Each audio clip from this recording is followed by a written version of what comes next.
بسم اللہ الرحمن الرحیم۔ سامعین و ناظرین، آج ہم ایک سعادت مند اور خوشبخت لوگوں کے لیے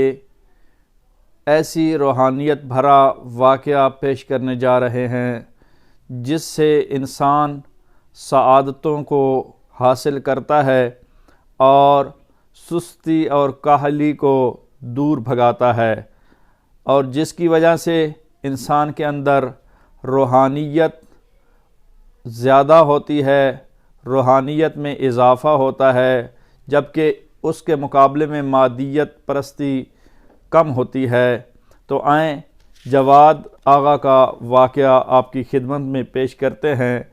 مرزا جواد آغا بیان کرتے ہیں، ایک مرتبہ میں اپنے استاد محترم مرحوم اخوند ملا حسین قلعی سے ملاقات کے لیے گیا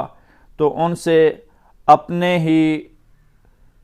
کامیابی اور سعادتوں کو سمیٹنے کے لیے کوئی عمل مطالبہ کیا، درخواست کی کہ کوئی ایسا عمل بتائیں استاد محترم جس سے میری زندگی سعادت بخش ہو جائے۔ تو استاد محترم نے فرمایا کہ میں نے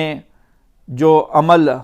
خود بھی کیا ہے، لوگوں کو بھی بیان کرتا ہوں، وہ یہ ہے کہ اس کام کے لیے ہر روز پابندی کے ساتھ ایک ایسا طولانی سجدہ کرو جس سے انسان سعادت کی گھڑیوں میں داخل ہو جاتا ہے۔ یہ سجدہ عام سجدہ نہ ہو، عام سجدوں سے ذرا فرق رکھتا ہو۔ کس طرح؟ وہ اس طرح کہ عام سجدے صرف ہم ٹکرے مارتے ہیں، عام سجدے ہم صرف زمین پر ماتھا رکھتے ہیں، لیکن یہ سجدہ ایسا ہو جو بندگی کی علامت ہو، اور اس کے اذکار بھی وہ بیان کرتے ہیں کہ یوں ہونے چاہیے، اور یہ ذکر انتہائی مفید، انتہائی اہم بیان کرتے ہیں۔ کہتے ہیں کہ طولانی سجدے میں لا الہ الا انت سبحانک انی کنت من الظالمین، یہ آیت مجیدہ، یہ دعا جو حضرت یونس علیہ السلام کی دعا ہے، اس کو بار بار پڑھا جائے، تاکیداً پڑھا جائے، جتنا زیادہ ہو سکے اتنا پڑھا جائے، جتنی تعداد میں زیادتی ہو سکے، اضافہ ہو سکے، اتنے دفعہ پڑھا جائے۔ تو اس کو پڑھنے کا مقصد اور معنی کیا ہے؟ آیت اللہ مرحوم اخود ملا حسین قلعی ہمدانی بیان فرماتے ہیں کہ اس کے پڑھنے کا مقصد اور ہدف یہ ہے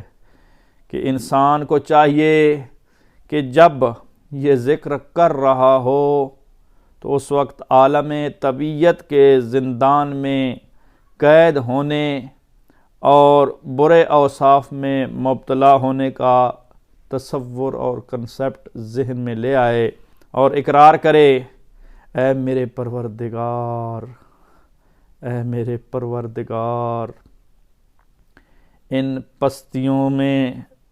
مجھے تو نے گرفتار نہیں کیا، نہ ہی تو نے میرے اوپر ظلم کیا، بلکہ میں نے اپنے آپ کو ظلم کی فہرست میں ڈال دیا ہے، میں نے اپنے آپ کو، میں نے خود اپنے اوپر ستم کیا ہے۔ یہ ستم، یہ ظلم میرا اپنا کیا ہوا ہے، لہٰذا اپنے گناہوں کا تصور کر کے اپنے ارد گرد کے ماحول کو ذہن میں لا کے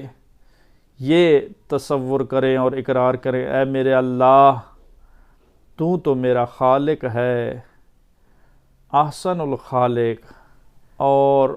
اپنی مخلوق پہ ناز کرتا ہے،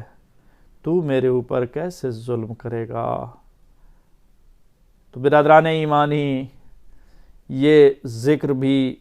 عنایت فرمایا استاد محترم نے۔ تو مرزا جواد آغا بیان کرتے ہیں کہ اس ذکر کی برکات میں نے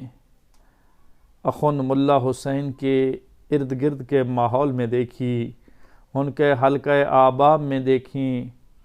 ان کے شاگردوں میں دیکھیں، اتنی دیکھیں کہ 3000 مرتبہ لوگ اس ذکر کو سجدے میں ادا کرتے ہوئے نظر آتے ہیں۔ آئیں ہم بھی اس واقعے سے سبق سیکھیں اور کبھی ہم بھی اس طولانی سجدے کو انجام دے لیں۔ کبھی ایسا بھی ہو جائے کہ اللہ کی بندگی کی ہم بھی علامت بن جائیں، کبھی ایسا بھی ہو جائے ہم بھی ایسا ذکر کریں کہ انسان جسے خود اپنے اندر محسوس کرے کہ میں اللہ کا بندہ ہوں